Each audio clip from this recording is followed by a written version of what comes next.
Welcome to the Prathertown Porch, the porch where we talk much and laugh often. We are having our series of podcasts from this beautiful setting where there are animals, trees, and lots of foliage from the 1800s. Welcome to the porch. Good morning. This is Wednesday, August 21st, 2024, and I, Sandra Prather, have the pleasure of being with Mr. James J. Demma of Miles and Stockbridge. Mr. Demma, how are you today? I'm fine. I'm here because you recently helped us address a gap in the land records at Prathertown, specifically the parcel at 20611 Prathertown Road, Gaithersburg, Maryland, in which we own. Could you please share your introduction to Prathertown and any work or affairs or partnership that you've done for that community? I'll try my best. But when I first talked with you, and you had a situation that you thought needed to be solved with respect to a piece of property that you owned in Prathertown, my mind kind of flipped back 65 years ago when I first heard the name of Prathertown. And at that time, I was a practicing land surveyor, and I've been introduced here, I believe, as an attorney. But I started out working for a land surveying company in Wheaton, Maryland, when I was just out of high school and preparing to go to the University of Maryland to study. My goal to get a college degree. And I worked as a land surveyor full-time and part-time, depending on my school schedule. And I got a very good, or obtained a very good knowledge of land surveying, and I really enjoyed that kind of work. And it was actually, in being a surveyor, I had the responsibility of looking at deeds to properties and learned how properties transferred from one person to another. And it got me very, very interested in the law, which eventually took me to law school, and which eventually took me to being a practicing lawyer. And now I've been a lawyer ever since 1972, a lot of years. But backing up just a little bit, at the beginning of my career, as a maybe 19-year-old or 20-year-old working for a land surveying company, one of the projects we had was to go to the area called Prathertown and monument a property. When I say monument, I always have a problem in using a lot of jargon that maybe a lot of people don't understand, but the word monument means to go to a property and determine where the property corners are of that property. And it seems kind of easy to say that, just to determine where the property corners are, but it's not that easy. You have to examine the public records to see, or attempt to see, who owns a piece of property, and then try to figure out how that property is described on paper in recorded documents, and then go to the property itself and see how those recorded documents match up with what actually can be found on the land itself. And that might be like a marker that will describe the location of the property. It might be a number of markers which will describe where that property is actually located on the face of the earth.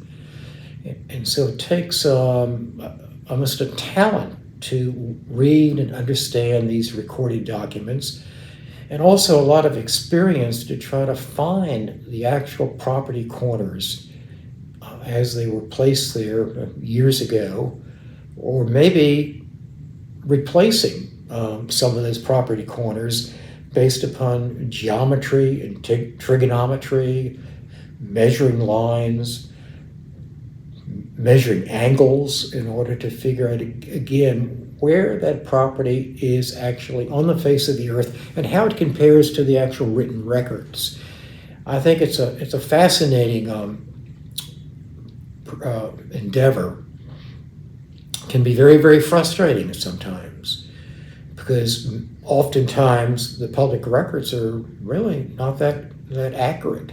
It's hard to believe maybe to a layman, but that's true. And sometimes it seems like it's next to impossible to figure out exactly where the property is on the face of the earth.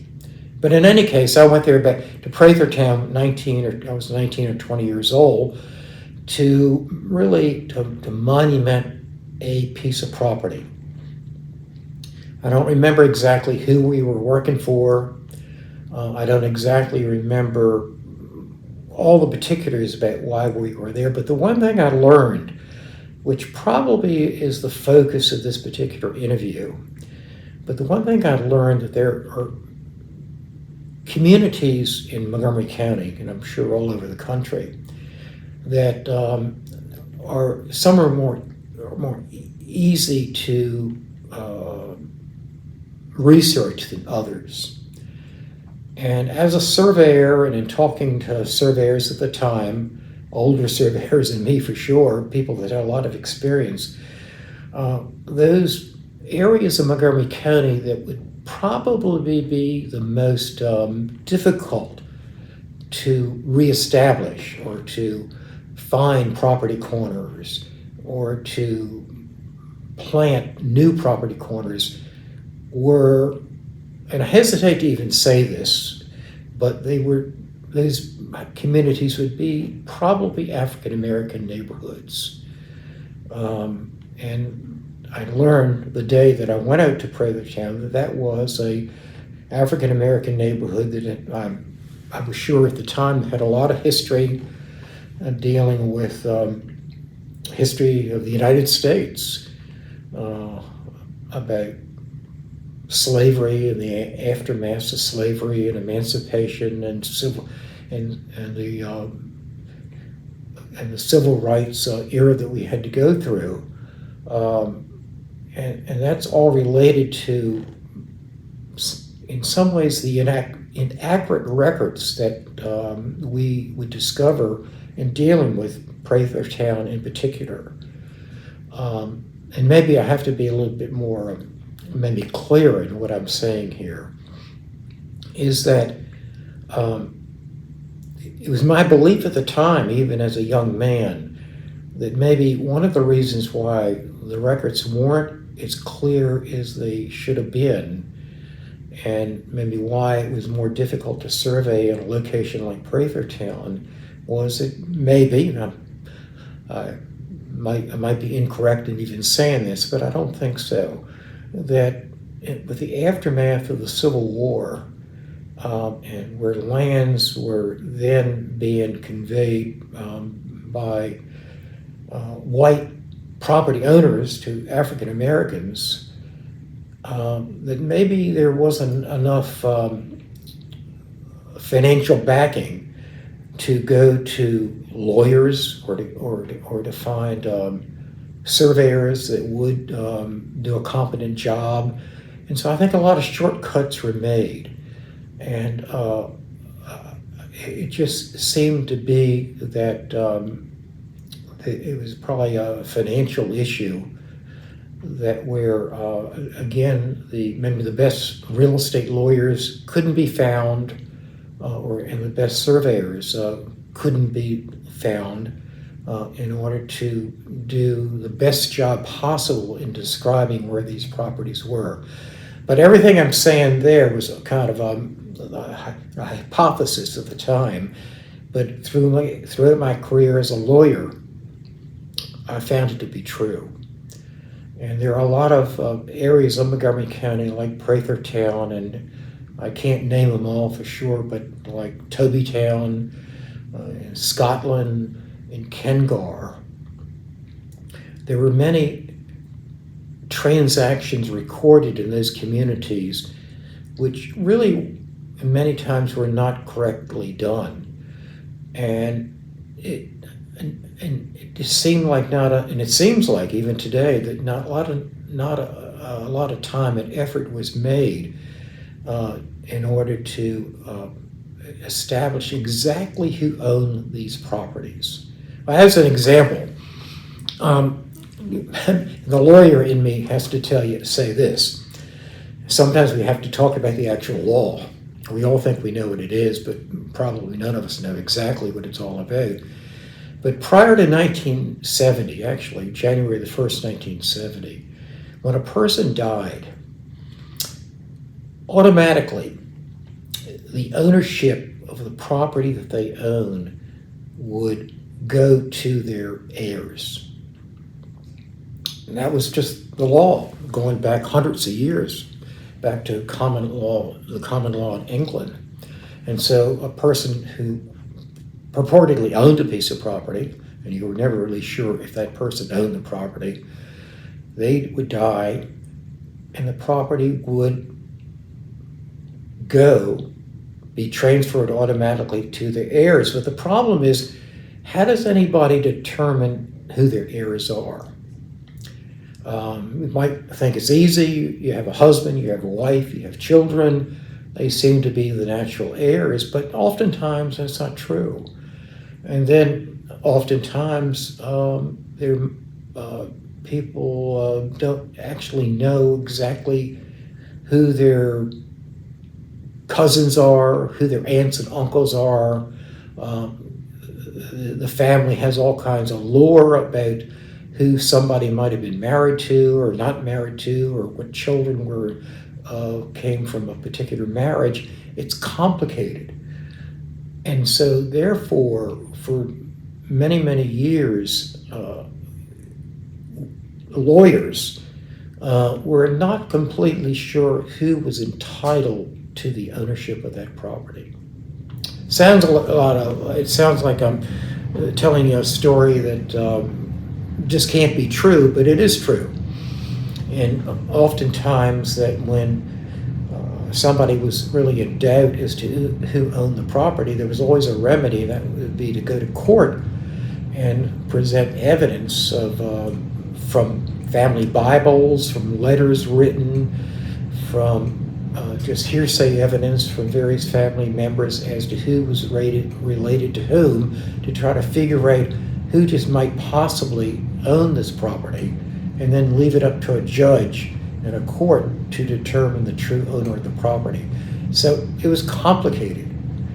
And it was complicated not only with respect to the documentation of the land being transferred, but in surveying the land also, because again, not a lot of time or effort was made in making the original surveys for these properties. So anyhow, going back to my age of 19 and 20, maybe 21 years old, we knew when we went into certain enclaves, or I'm going to call it an enclave for lack of a better word, into Prathertown, we knew that the records would not be as complete as we would like to have had them. And we just had to do our best with the evidence that was presented to us, not only by the public records, but by oral testimony from people who lived in that particular community. And right now, I'm helping Mrs. Prather with a problem in Prathertown, which has taken me back into the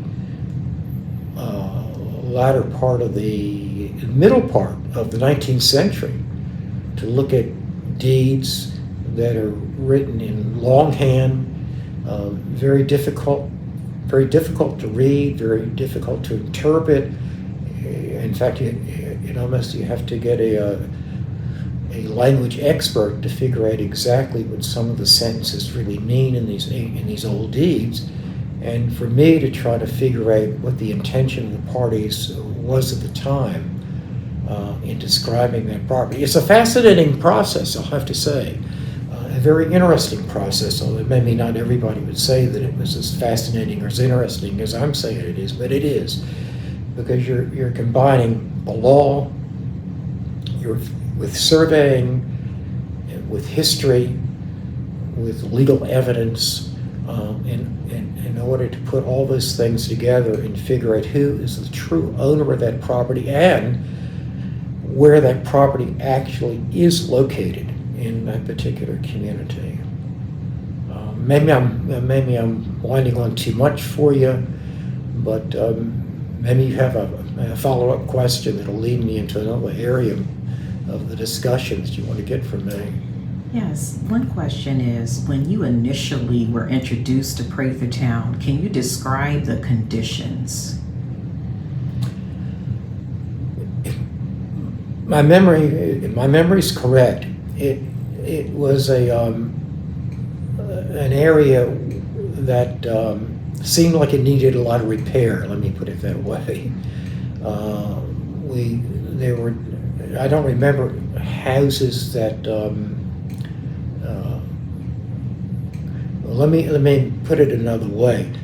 It was an old community, a community that looked like that that was kind of worn out in some ways. Maybe a better way of thinking about it is a community that looked like it might need a lot of fixing up. And that gets back to the monetary, the financial aspects of this, and I had to probably surmise that there wasn't enough money in the community to do what needed to be done. And I think other people would back me up on that theory that I developed as a young man. And I do believe, I could be wrong about this, but I think Montgomery County came in at one time and maybe provided certain services, maybe some grants or I don't know what, to help the community out. But you would probably know that better than I would. Yes, there is one house in which about 1995 or so was rebuilt due to the repair conditions you described. But visiting the community recently, really only a couple of months ago, I was surprised. I'll put it that way. I hadn't thought about that until this moment. I was surprised as to how neat the community was and how there were so many nice homes there, especially your home, Ms. Prather. Because I was remembering back to my late teenage years and early 20s about, it was, maybe to use a bad word, or it was dilapidated at that time, and how today it didn't seem that way at all. And so I could see the great improvements that were being made there, and what a nice community it is. And a very unusual community also. It just seems to be tucked away in a spot that maybe the average motorist wouldn't notice, just going down one of the highways that surround the Prathertown community. Yeah, you touched on something, that one of our hopes is to restore signage in that area so that passers-by could see that it is a historic community and that there is rich heritage there. So we are starting to research and collaborate with those who can provide the adequate signage for clear distinction. If you had a special wish for the particular land records of Prathertown, what would that be? Well,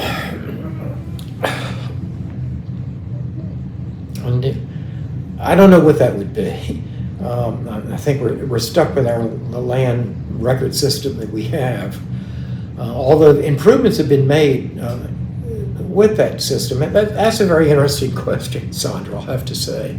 And that kind of gets my mind to thinking about the improvements that have been made already. When I was first getting involved in this business, to examine titles to properties in Montgomery County was difficult. And I mentioned one of the reasons why it was difficult because of the common law about inheritances, which made it so difficult. But today,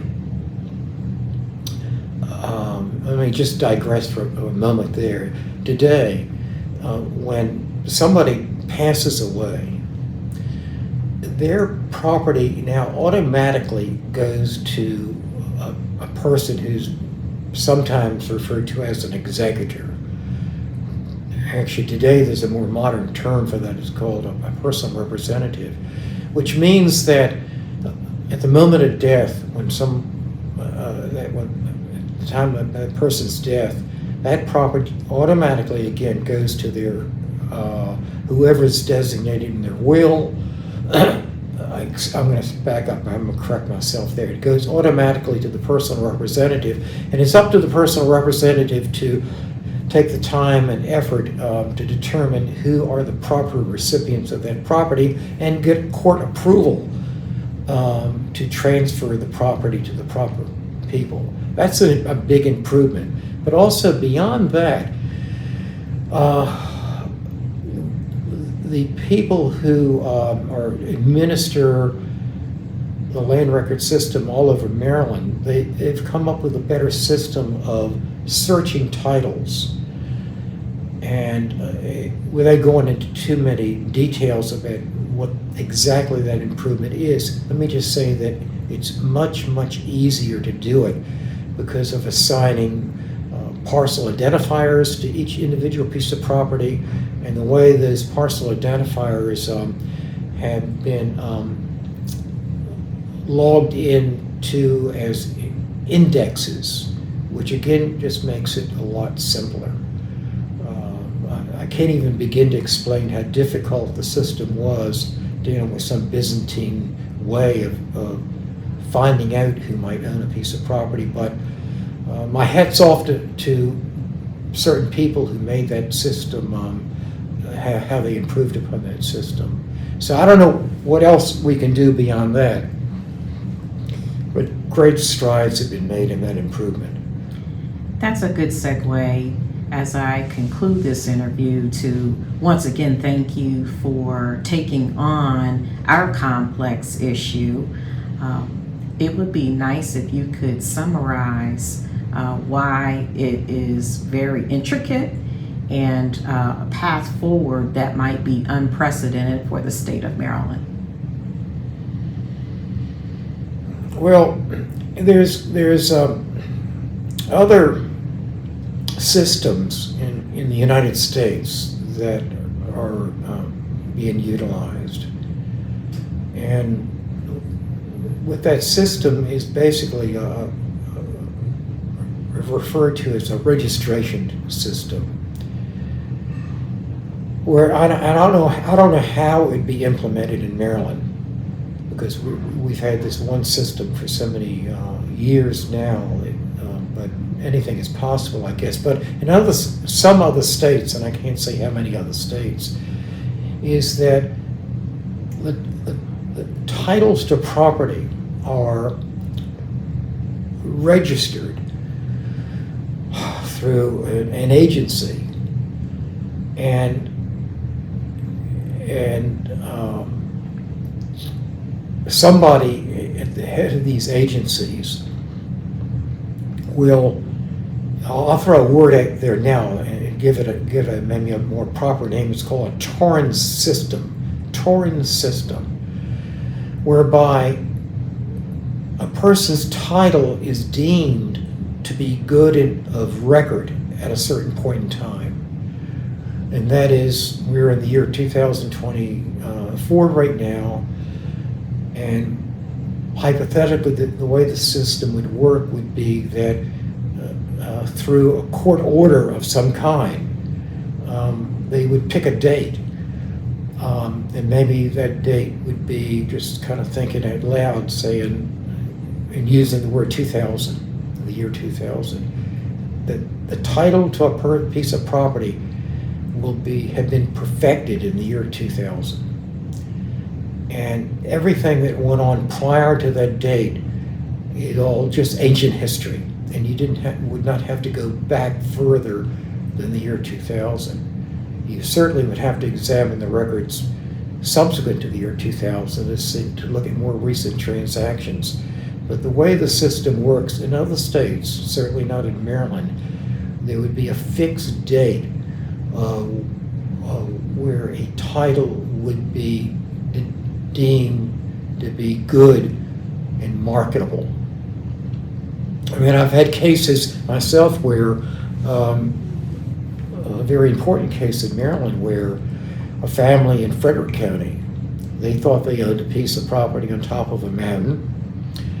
A developer came in to build a ski resort, and it was identified that the people that owned the tract of land actually didn't own it, because somebody supposedly had acquired the title to this property back in 1812, and it had never really been recognized as valid. And it took many years of litigation to determine that finally that the title back in 1812 that these other property owners were relying on was bogus.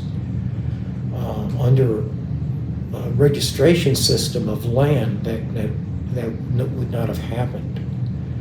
And that's just only one instance of where lawyers like myself have to go into court to clear the title to these properties going back into the sometimes into the 17th century or to the 18th century. It's a fascinating process, but it's time consuming and it's very, very expensive. And if in order to keep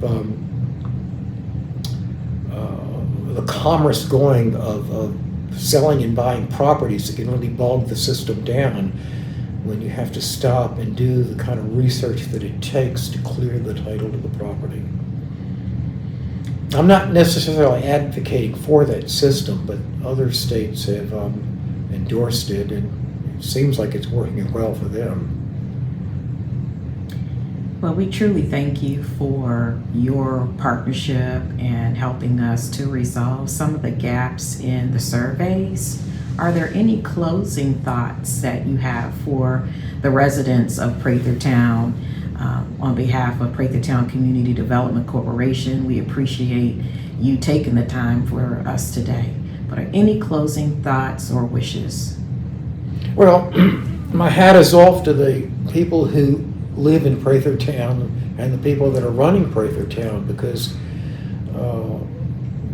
as a casual observer, I saw the great improvements that have been made there, and again, I think you have done a wonderful job there, and it just seems to be like a very pleasant and welcoming community.